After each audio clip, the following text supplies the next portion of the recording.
Yo, yo, yo, what is going on, everybody? Gabriel Santos here. And in today, we're going to talk about what you can do to get out of a toxic binging cycle or how to get out of escapism, procrastination, and avoidance. Um, and ultimately, to take action and do something about the areas of your life that either you're not happy with or that you need to take responsibility of. Okay, so for example, let's say you're someone who either is has a job or you're at school and you're not quite happy, right? Let's say you're stuck into the 9 to 5 rat race. Um, you're just waking up barely before it's time to go to work. You get home, all you want to do is check out. And let's say you've been doing this for a while, right? Um, or even then, there's just an area of your life that you're not really happy with, and you're not doing anything about it, right? Your health, you've let go of your health, or rather, your health is not where you like it to be. You're not growing. You're not reading books. You're not doing your normal meditations. You're not even drinking water, right? You're just stuck in this toxic cycle of doing what you need to do to survive for the day and getting through it. And more importantly, or just as important, you are someone who's been wanting to make a change, wanting differently. You're sick and tired of this, but you can't get yourself out of that position of, God, I just want to survive the day and numb and cope at the end of it so that I can get through the next day, right?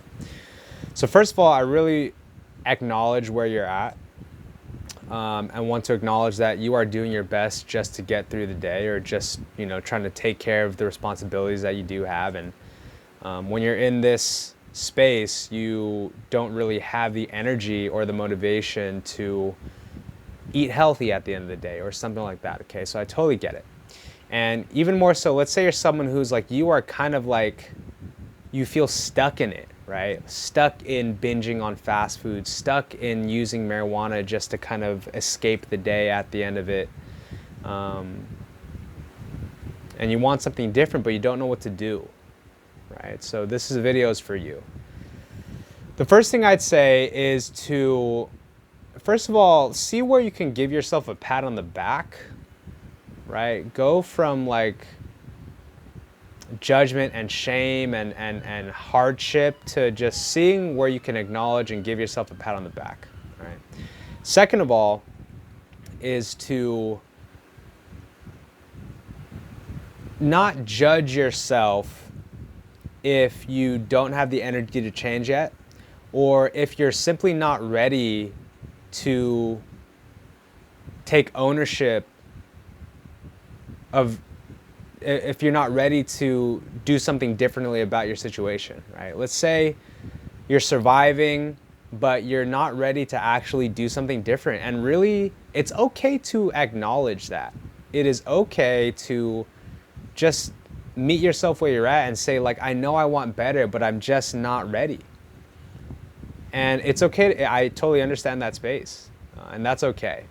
And then if you're going to continue using fast food binging or weed or porn or whatever to kind of cope with your day, if you're going to do that and you're not ready to move on, then just take ownership and take responsibility with non-judgment that this is what you're going to do, right? And that what that looks like is telling yourself, like, I know I want better. I know that this isn't the best of me, but to be honest, I'm just trying to get through the day right now, and I'm not ready to muster the energy required to make a more dramatic shift in my life. And I'm going to use marijuana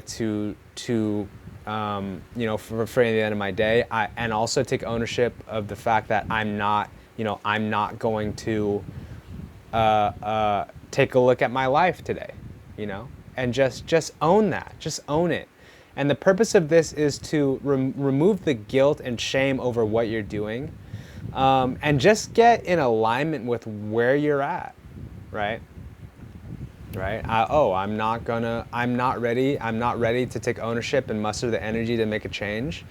And I'm going to continue just kind of like checking out at the end of the day, you know, and at the very least, there won't be some mystery as to why your life isn't changing, why you're still at a job that, you know, that you don't really love, why you're still kind of engaging with habits that don't really fulfill you, right? Because it's good enough, it gets you through the day. And just acknowledge this, right? Just acknowledge it. That way there's no mistake, right? There's no mistake about why things are going the way they're going. And so the next phase, right? At some point, the idea here is that your energy will actually start to increase. Not necessarily the actions will be different, but at the very least, your perception of yourself and how your life is going, right? You're going to start to climb up what I call the scale of emotions or scale of energy. And at the very least, you're going to go from something like, oh God, blah, blah, blah, blah, blah, blah, blah, blah, my life fucking blah, blah, blah, blah, to more of like, okay, this is what's happening, this is what I'm doing, this is what I'm not doing, and this is where I'm at, right? And then at some point, as you climb up the scale of emotions, you'll start to notice that there's a window of opportunity, right? Or there's a call to action or a call to make a shift, right? And what that looks like is, you know, you've been getting tired of this, and even more so, you're almost like ready to be done, right? Ready to be done with mindlessness, ready to be done with binging, ready to be done with not caring, right? And there's going to be this window where you're going to start being ready to do something differently, okay?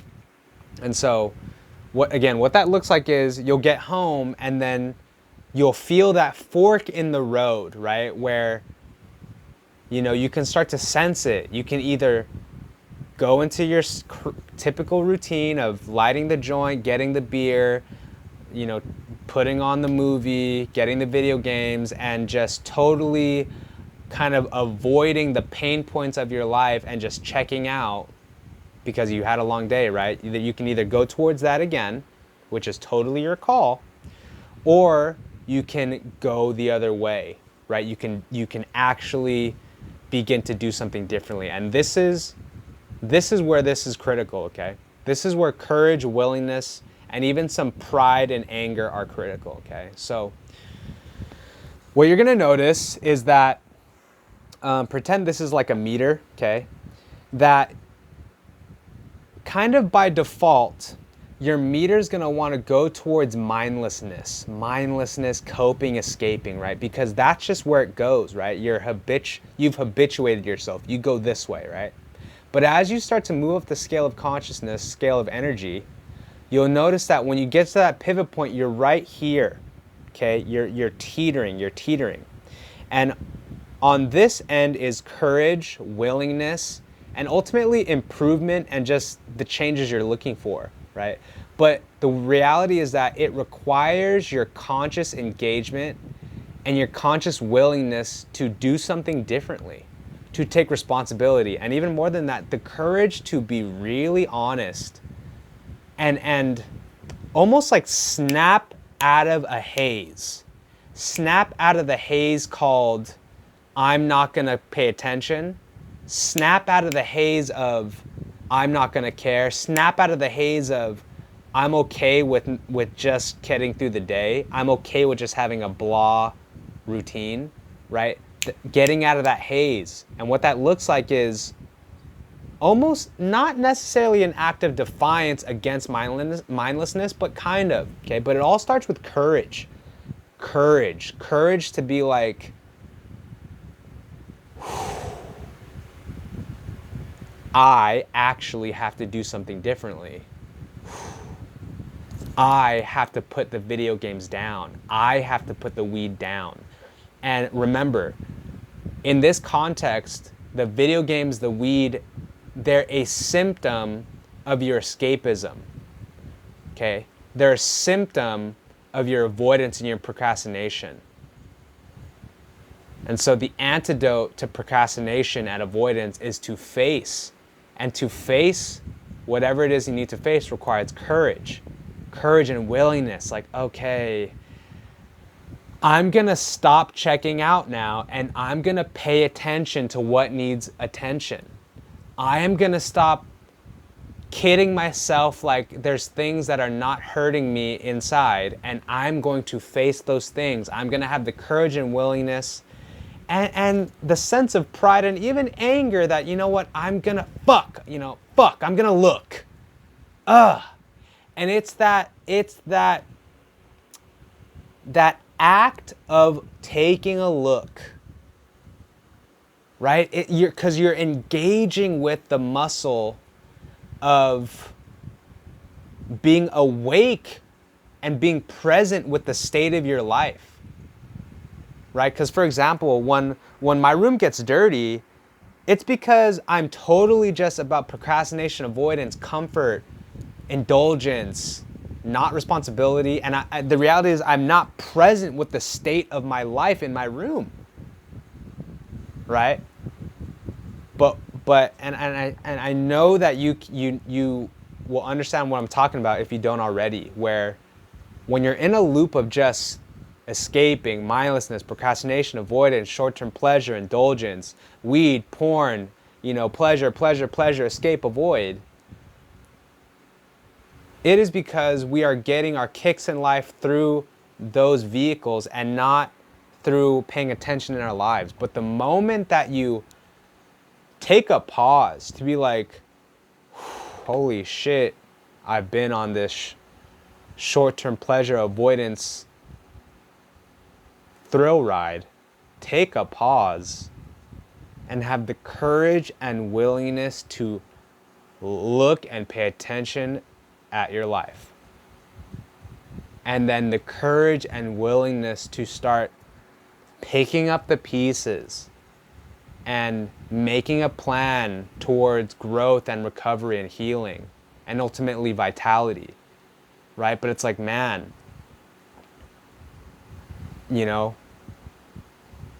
it's like, shoot, the changes I really want require me to show up. And I must have the courage to show up, the courage to be like, what I really want is on the other side of me showing up. And although I could, and again, there's nothing wrong with finding a place in your life for video games, weed, sex, fast food. There's a place in your life for that, right? But there also has to be a place in your life for paying attention to your life, right? There has to be a place for focusing on where you need to grow, focusing on where you need to heal, focusing on things that are also just as important as finding a place in your life for pleasure and enjoyment, right? So long story short, engage with the courage to make time for focusing on your life and paying attention on where your life is at, and the courage and the willingness to be responsible for the process of change. I think a lot of us wait for inspiration or motivation to hit us, but in many cases, it has to be generated. It has to be something that you muster, that you spark, like creating a fire, right? Just like you have to make friction or to pull the action of the lighter to make fire, you have to generate some friction within you to then generate a fire, to then generate productive energy. And that's just kind of what's required when you come from this place of laziness and mindlessness and not caring and not paying attention. Like, you're in this state of just like almost being dead. And so it requires like a metaphorical, like, right? And then, again, beating a dead bush here, beating a dead horse, utilizing the energy of courage and willingness, the bravery of, I'm going to pay attention. I'm going to stop running away. Anyways, I think I've hammered home the point many, many times here. Always appreciate everyone who stays towards the end of these videos. Please do comment down below if you have anything you want to share, something you learned, or maybe an insight, or just to share what's going on in your life. But other than that, always a pleasure. Appreciate you all, love you all. See y'all in the next video. Peace.